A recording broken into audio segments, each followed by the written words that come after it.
All right, welcome to the first lecture of week 5, which is we're going to talk about vital signs.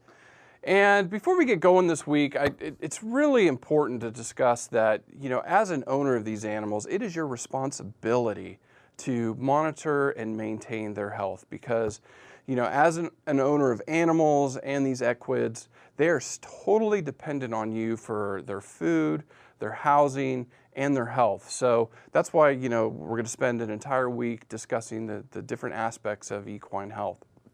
Now, when we start discussing some of these different ailments that may afflict, horses and donkeys and mules, going back to that behavior, when we talked about behavior, abnormal behavior versus, normal behavior, it's important to understand what's normal for your animal. Because, if it's normal for them to go out and sit in a field like that, that's fine. But if one day you've never seen your animal do that and they sit down like that and don't move for a long, long time, there may be something wrong. And you have to be able to recognize, what's normal and what's abnormal.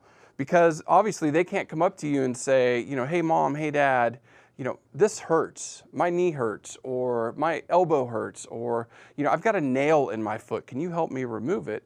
We have to be able to recognize, what they show us by their behavior and body language. So it's very important to observe your animals on a daily basis. Now, this is easy if you're, having a stalled animal because you have to feed them twice a day. You have to clean their stalls once a day and provide water or check their waters once a day. So you do get eyes on them, but it gets a little bit tougher, especially when you have animals in pasture or even in that left picture, very, very large pastures. So what we talked about last week in feeding was a good strategy is to get your animal used to coming up to you once a day with just a little bit of grain, some whole oats. It's very, very, safe feed to give horses. Put a little bit of whole oats in a bucket, come up to the fence and they'll come up and get used to that daily interaction. Now that's if you're not providing them feed.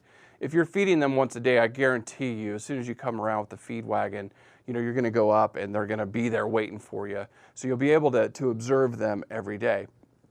Now, if you have an animal that's just on pasture and you don't have that kind of interaction, get some binoculars or something that you can actually look and inspect that animal. I mean, that's the worst case scenario, but at least you're observing this animal on a daily basis. So what you're looking for is anything that's abnormal movement, abnormal, behaviors, because that may be an indicator that there's something wrong or they're ill. And, what are some of the things you should be looking for? Well, one of the easiest is the animal is lethargic, it's listless, it's depressed, it's just, just not happy, having a bad day. I mean, we've all been ill at some point in our lives. We know how we probably look in the mirror, getting out of bed. I mean, that's how your animals are going to look too. Now, that's why it's important you understand what's normal. There are some horses that are just look lethargic all the time. Well, that's normal for them. But most typically animals, they're sprightly, they're running around, they're thrifty, they're excited, that's what horses do and donkeys do. And then when they look like this, there's something wrong. Now, if they're obviously limping, that can be an indicator of a lower limb injury, or even up somewhere higher in the joints can be an injury, and we call that lameness, where they're walking and they're either picking it up or they're limping. Abnormal movement, again, can be an indicator of an injury or illness. Now, if they lay down for any length of time, longer than, normal, then there could be something wrong. Now, I put this in here too, that remember, on average, back to normal behavior, it's normal for them to lay down a little bit per day, and on average, horses spend about 2 hours every day laying down. But any length of time, and that's not 1 2-hour bout. I mean, that's broken up into probably, 10, 20 minutes max. So, excuse me, that, you want to make sure that they're not laying down for an inordinate amount of time, too long. Now, colic, we devoted an entire lecture to colic. So, you should, if you see any of those symptoms, sweating, abnormal stance, nipping at the sides, pawing, rolling, all of those things we talked about, obviously there's an animal in distress, and that's abnormal behavior. Now, here's a list of the vital signs, and we're going to go more into these into greater detail, but these are the things if you suspect an illness that you want to do with your animal. Now, the first one's temperature.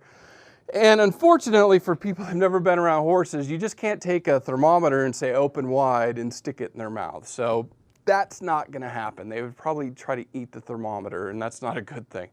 So the way we typically take temperatures is with a rectal thermometer. And I know that sounds kind of difficult, but it's really not with the horse. And in this image, you can see that horse is just standing there. Someone's holding the halter, and she lifts his tail and sticks the rectal thermometer in there. The only caution thing I would use, obviously you don't want to stand directly behind the horse or they can kick you. But also don't stick that thermometer in too deep. You don't want to lose it in there, because then you'll be having a veterinarian come out to do that. But you can get these digital thermometers at a store, or even the old mercury thermometers work just fine. And you want to take temperature through the rectum. Now, normal temperatures for horses are higher than humans, and they range from 99.5 to 101.5. So that's the normal range, average around 100 degrees Fahrenheit, or roughly 38 degrees Celsius. So that's roughly the average temperature of the equids. Now, if they do get a fever or you exercise them to exhaustion, they very easily can spike over 105 degrees Fahrenheit or 40.5 degrees Celsius. And even in some of my research that I've done with exercise stress, we've gotten them up over 106, which is, get into that danger zone, and you don't want them up there too long. Now, the death zone for these animals is higher than us, and it's in the 108 range, 108 degrees Fahrenheit or 42.2 degrees Celsius. So anything above that, your animal's at risk of dying. So you obviously need to cool them down and have medical treatment, immediately if they spike over that 105 or 108 range. Now, there's different things that can affect temperature. So if you're exercising, like I just said, that's obviously going to increase their body temperature, and they're going to spike. You've got to monitor it and make sure it comes back down. If after exercise they maintain that elevated temperature, then you have a problem where you could be running into some heat stress or heat stroke, where again you would need medical attention. So expect that to come up, but you need to see that come down during the cool down period. Very hot days, obviously their temperatures are going to spike, and then also with illness, with fevers like us, their temperatures are going to spike. Now, heart rates are going to vary by age. So here's a list of the average heart rates of horses and then even mature donkeys. Mature donkeys actually have a higher heart rate than a mature horse. So pay attention to both those.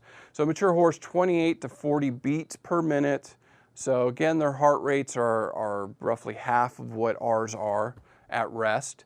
And then you can see as they get younger, those heart rates actually get really higher. And those newborn foals, if you've never heard it, it's just pop, pop, pop, pop, pop. I mean, really fast. It's really fast, their heart rates right after they're born. But as they get older, that tends to slow down. Now, how do you check for a heart rate? Well, the two best ways that I would recommend, and the picture on the left actually shows you 5 different areas where you can check the heart rate of a horse or the pulse.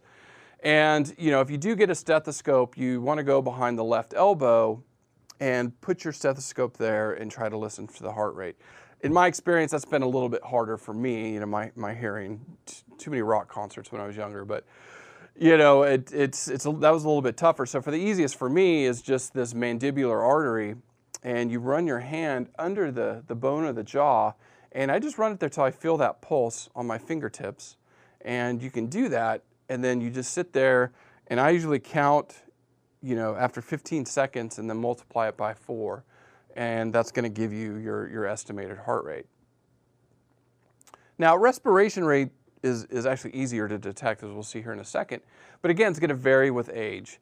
So your donkeys are going to be a little bit faster than horses, so they're not breathing quite as much as us. And those youngsters take about 20 to 40 breaths per minute, so obviously a little bit more than the adults. And this one's a lot easier to check. So the easiest way I do is I just put my hand in front of their nose, and then when they breathe out, you can feel their breath hit your hand, and you just count. And again, I look at my watch for 15 seconds, and then I'll multiply it by 4. So that's the easiest way to do it. You can also look at their flanks, and a little bit harder to detect, but you can see that those go in and out, and you can count that way. But I would recommend just kind of feeling their nostrils if you can. That's pretty simple. Now, when we talk about mucosal color or checking the gums of an animal, what we're looking for is really the circulation, because that's going to tell us if we're really in, you know, a danger zone, a shock situation, toxicity situation. So you do want to look, and the easiest thing to do with capillary refill time is just stick your thumb, and this picture is perfect because you can see right here that white indentation right here, and that's what you're looking for. So you go and you put that, you look for that, but that should change back to this pink color around here within 2 to 3 seconds, so relatively quick. And if that happens, that's good circulation, so that's what you're looking for. But if there's a delay to that, you can have some trouble. So just looking at the color of the gums, if they're pale, that can actually indicate where the animal's in shock. So obviously you're going to need immediate vet attention or an animal health specialist attention. Deep red, again, could be a sign of shock or some sort of toxicity. So, you know, with all of these, you're going to want vet attention immediately. And then purple can either be toxicosis, so another toxicity situation, or low oxygen in the blood. So again, very concerning situations that you'll need immediate vet attention. Now, one of the other easy things to do is to check for dehydration, especially in hot times of the summer. Here in Florida, it's really warming up today. So as we're getting ready to jump into the summer months here, it's getting really warm. So the animals are going to be, you know, sweating a little bit more. So if you're exercising, or let's say you go and something happened to the water, they didn't get water that day, you can go and check for dehydration, and you just do a skin pinch test. You go up and you pinch the skin near their neck and then let it go, and it should bounce back quickly. And if it kind of stays tented or is really slow to bounce back, that could be an indication of dehydration. So again, you would need a veterinarian or animal health specialist to come out and give that animal some fluids. So that covers the vital signs, and very easy to check with horses. You know, try it on your own, or if you next time you get around an equid, you can go ahead and try to check some of these, and very simple. Now next, which is a little bit more complicated, is actually giving first aid. So we'll jump into some of the things you can do to really help out your animals. So I'll see you then.